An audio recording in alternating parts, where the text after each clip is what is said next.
Assalamualaikum warahmatullahi wabarakatuh. Ananda sekalian, alhamdulillah kita kembali lagi di semester 2. Semester yang insya Allah menyenangkan ya. Kalau kita niatkan juga ibadah, niatkan untuk belajar karena Allah. Untuk kali ini kita mulai semester 2 dengan materi baru untuk kelas 8, yaitu teks eksplanasi ya. Nah, teks eksplanasi. Oke. Kita akan belajar teks eksplanasi ya, melihat fenomena alam, atau di sini di halaman 111 kita memotret fenomena alam melalui teks eksplanasi ya. Nah, memotret fenomena alam melalui teks eksplanasi. Oke, kita coba ini. Ya, memotret fenomena alam melalui teks eksplanasi. Jadi Anda sekalian, apa sih yang akan kita pelajari? Nah, hari ini kita akan mengidentifikasi fenomena alam melalui teks eksplanasi. Kita tahu banyak fenomena alam seperti gunung berapi, kemudian juga banjir, kemudian hal lainnya, atau seperti juga misalkan perpindahan manusia dari desa ke kota, atau sebaliknya perpindahan manusia dari kota ke desa. Itu kan adalah sebuah fenomena alam, fenomena sosial yang kita harus pelajari kan sebagai manusia. Nah, tujuan pelajaran ini adalah mengidentifikasi informasi dari teks eksplanasi berupa paparan kejadian suatu fenomena alam. Nah, teks eksplanasi sendiri adalah ini yang harus Ananda perhatikan. Teks eksplanasi adalah salah satu jenis teks yang dikembangkan berdasarkan kaidah ilmiah, artinya berdasarkan fakta, berdasarkan pengamatan yang tentunya didasarkan oleh fakta.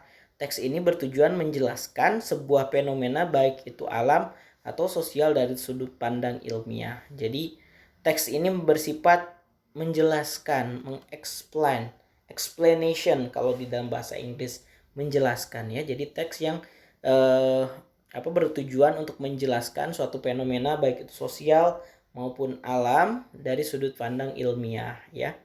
Itu.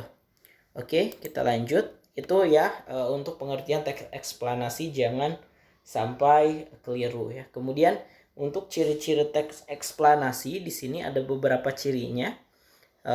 Teks berisi penjelasan tentang proses mengapa dan bagaimana suatu fenomena alam terjadi.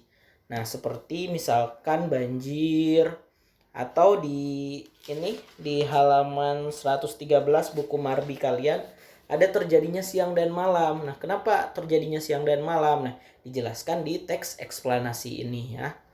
Kemudian memuat informasi berdasarkan fakta ya, tentu saja kan informasi harus berdasarkan fakta, tidak lewat argumen atau pendapat, tidak berupa kebohongan. Nah, kan harus berupa fakta. Oh, ternyata misalkan kenapa terjadi siang dan malam, kenapa terjadi angin, kenapa ada banjir. Nah, kan itu dijelaskan lewat fakta kan, lewat teks eksplanasi ini. Nah, kemudian informasi bersifat keilmuan sains ya.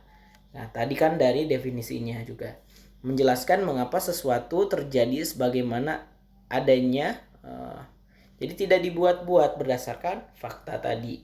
Terdapat hubungan sebab akibat. Nah, artinya sebab akibat ini bagaimana? Nah, kan misalkan tidak akan ada, kalau seperti kata peribahasa, tidak akan ada asap kalau tidak ada api, ya kan? Nah, itu kan. Nah, ada sebab akibatnya. Tidak akan ada banjir kalau tidak ada misalkan buang sampah sembarangan di sungai. Nah, atau misalkan hal-hal lain. Nah, misalkan kenapa terjadi siang dan malam, ada rotasi bumi dan lain sebagainya.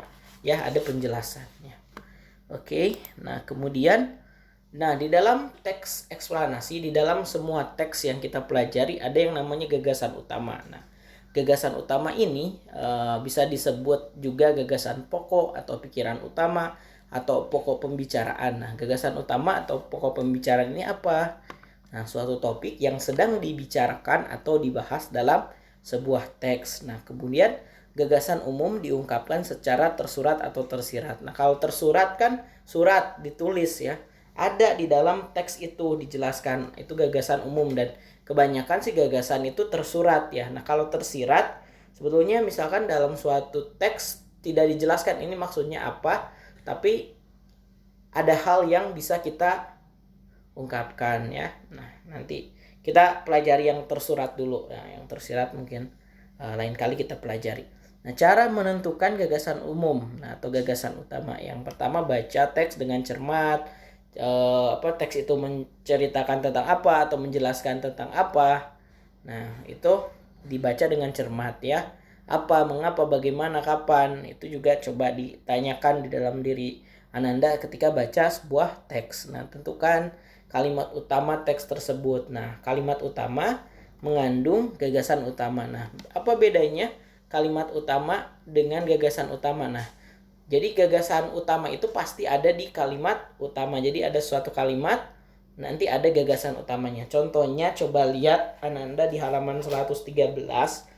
Nah, di sana ada terjadinya siang dan malam. Nah, kita baca yang paragraf pertama. Coba dibuka buku marbinya ya. Setiap hari kita, ini yang terjadinya siang dan malam. Setiap hari kita mengalami perputaran waktu siang dan malam. Bumi mengalami masa terang dan gelap dalam waktu tertentu. Manusia menjalankan aktivitas setiap hari pada waktu tertentu. Waktu tersebut mulai terbit hingga terbenamnya matahari. Perputaran waktu tersebut bagi manusia adalah bagian dari perjalanan hidup di bumi. Namun banyak manusia yang tidak mau tahu tentang proses alami terjadinya perputaran waktu tersebut. Lalu bagaimana sebenarnya peristiwa siang dan malam bisa terjadi? Nah, menurut Ananda mana nih kalimat utamanya? Oke. Ya, betul. Setiap hari kita mengalami perputaran waktu siang dan malam. Itu kalimat utama. Nah, gagasan utama atau gagasan pokoknya adalah setiap hari kita mengalami siang dan malam. Itu saja. Kan kalimat utamanya setiap hari kita mengalami perputaran waktu siang dan malam. Tapi gagasan utamanya adalah setiap hari kita mengalami siang dan malam. Nah, langsung ke intinya. Itu inti pokok dari pembahasannya ya. Nanti di paragraf kedua ada gagasan utamanya lagi. Paragraf ketiga ada juga ya. Itu ya. Nah, kemudian di sini simpulkan gagasan utama melalui inti kalimat ya. Tadi melalui kalimat utama itu. Nah, kemudian ciri kalimat utama di sini ya. Ciri kalimat utama mengandung topik permasalahan yang dapat dijabarkan lebih lanjut ya. Jadi kalimat utama kan setiap hari kita mengalami perputaran waktu siang dan malam. Nah, pasti ada pertanyaan, nah kenapa kita mengalami siang dan malam gitu kan? Apa yang terjadi akibat dari siang dan malam ini? Nah, kan ada pertanyaan lebih lanjut yang bisa dijabarkan atau topik yang lebih lanjut yang bisa dijabarkan.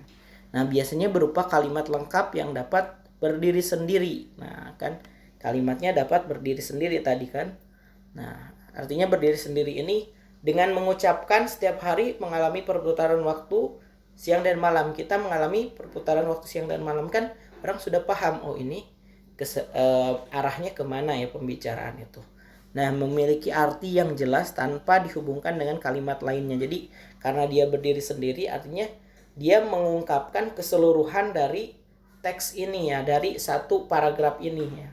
Nah, kemudian dibentuk tanpa kata sambung atau transisi ya, karena satu kesatuan.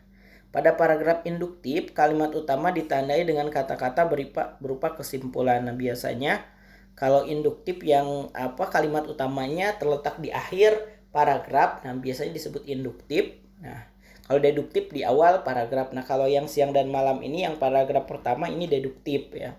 Kalau induktif ada kesimpulan. Nah, sehingga atau kesimpulannya, karena itu jadi oleh sebab itu dengan demikian, nah itu adalah kesimpulan dan biasanya disebut paragraf induktif yang letak gagasan utamanya ada di akhir paragraf ya, seperti itu. Nah, itu saja yang ingin Bapak jelaskan untuk hari ini. Ada kuis ya di e-learning, insya Allah singkat saja materi hari ini. Ananda kerjakan, wajib ya semuanya dikerjakan, silahkan sebaik-baiknya diusahakan di waktu bahasa Indonesia ini dapat selesai ya. Hanya 5 pertanyaan, silahkan Ananda kerjakan dan maksimal jam 4 sore ya, jangan lebih dari itu. Nanti Bapak coba ingatkan lagi ya, jangan sampai tidak mengumpulkan ya. Wabillahi taufiq wal hidayah. Wassalamualaikum warahmatullahi wabarakatuh.